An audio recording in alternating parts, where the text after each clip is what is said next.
Ito pala mga kapisda ang bukawil.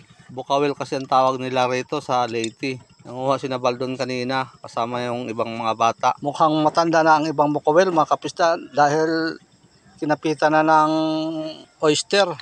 Kaya magluluto tayo ngayon ng bukawil. Tikman natin kung anong lasa mga kapisda.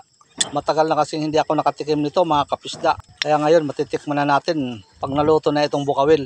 Simpleng luto lang mga kapisda ng bukawil. Inilaga ko lang.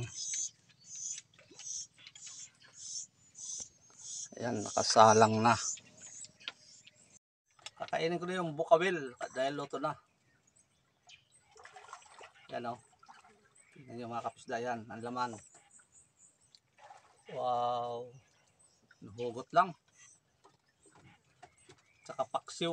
Muong na paksiw. Binalot sa daon ng saging. Ito lang yung almusal ko ngayon. Wala nang sukang sausawan. Hindi ako nakabili. Sarap. Sarap ng bukawil. Lisli sa Sibuyan.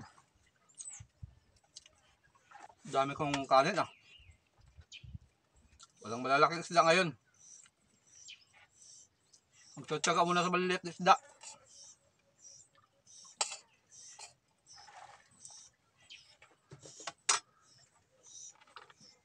Ito pa. Ayan. Haba ng laman. Sarap mo. Pagkatapos kumain, pwede na magpabitay. Nakatago yung laman mga kapisda.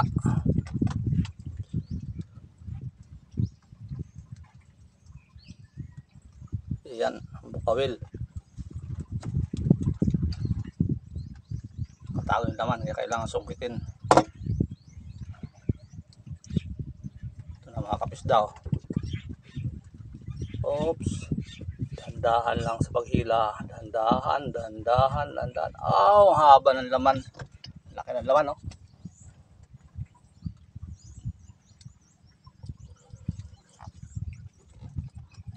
Sarap talaga ng bukawil.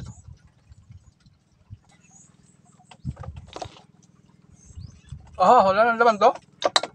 Nakalimutan. Ilagay pa. Ay, ito pa. Oops. Ayan, mga kapisda, oh. Ayan, oh. Ayan. Ayan. Dumi na ng kuko ko dahil nagpakain ako ng bangos. Saka nagluto. Mauling kasi yung aking tradisyonal na silin. Ayan, ang haba.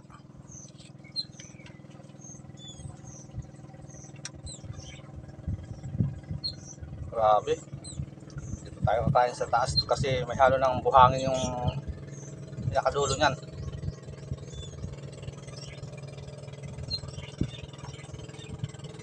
Sarap.